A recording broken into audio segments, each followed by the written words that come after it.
Witam serdecznie na kanale kuchniamagdy.pl. Dzisiaj upieczemy ciasto jogurtowo-czekoladowe z wiśniami.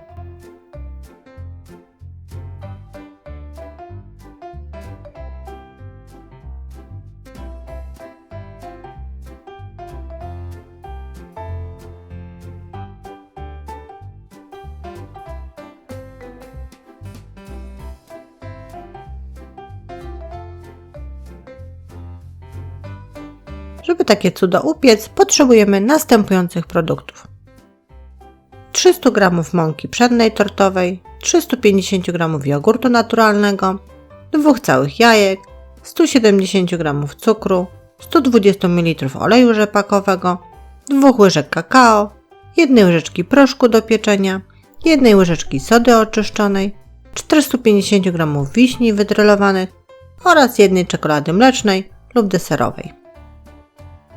Bierzemy sobie miseczkę, do której wsypujemy 300 g mąki pszennej tortowej, 1 łyżeczkę proszku do pieczenia, 1 łyżeczkę sody oczyszczonej,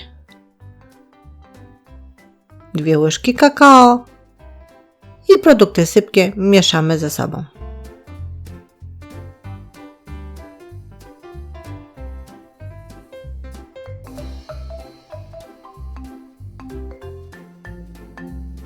Miskę z produktami sypkimi odstawiamy, bierzemy sobie drugą miskę, taką większą, do której dajemy 2 jajka i trzepaczką utrzepujemy te jajka aż podwoją objętość.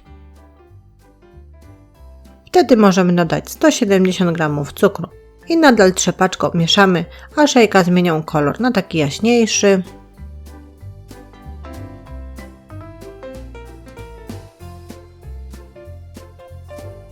I teraz dodajemy wszystkie produkty sypkie, które wcześniej wymieszaliśmy w misce. Dolewamy 350 g jogurtu naturalnego,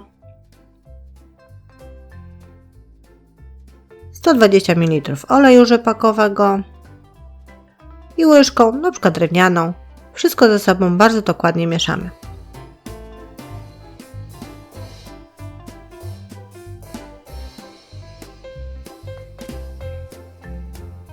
Na początku będzie się ciężko mieszało, będą grudki, tak jak Państwo tu widzą, ale musimy troszeczkę włożyć wysiłku, żeby ta masa była taka jednolita i gładka, tak jak Państwo tutaj widzą. Wtedy możemy dodać 1 czekoladę mleczną lub deserową, pociętą na mniejsze kawałeczki i mieszamy z masą.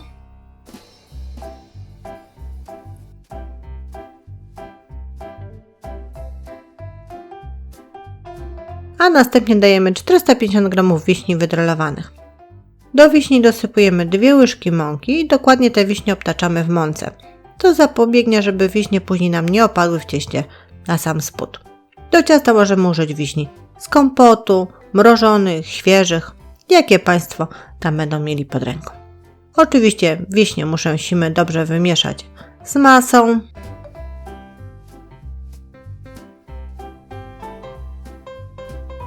No i masa przygotowana. Teraz musimy przygotować sobie foremkę. Foremka typu keksówka o wymiarach 12 na 30 cm, wyłożona papierem do pieczenia, a do środka wykładamy naszą masę na ciasto.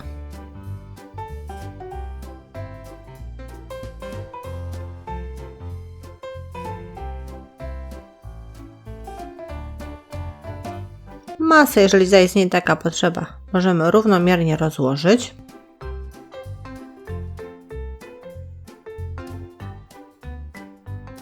I foremkę wstawiamy do piekarnika, rozgrzanego już do 180 stopni Celsjusza.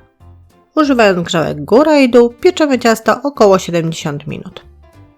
Przed końcem pieczenia wbijamy patyczek w środek ciasta.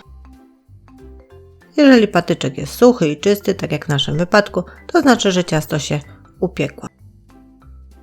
Możemy wtedy wyjąć je z piekarnika i wstępnie przestudzić, po to, żeby wyciągnąć je z foremki. I teraz studzimy już całkowicie nasze ciasto. A jak sobie wystygnie całkiem, musimy zrobić jeszcze polewę czekoladową. I do tego potrzebujemy 100 g czekolady mlecznej oraz 3 łyżek mleka.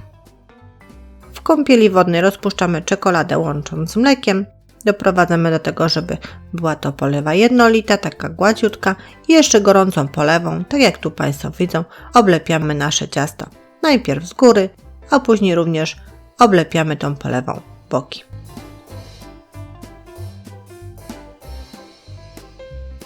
Nasze ciasto jest już całe oblane polewą. Teraz wstawiamy jeszcze je do lodówki tak na chwilę, żeby ta polewa zastygła, a później kroimy.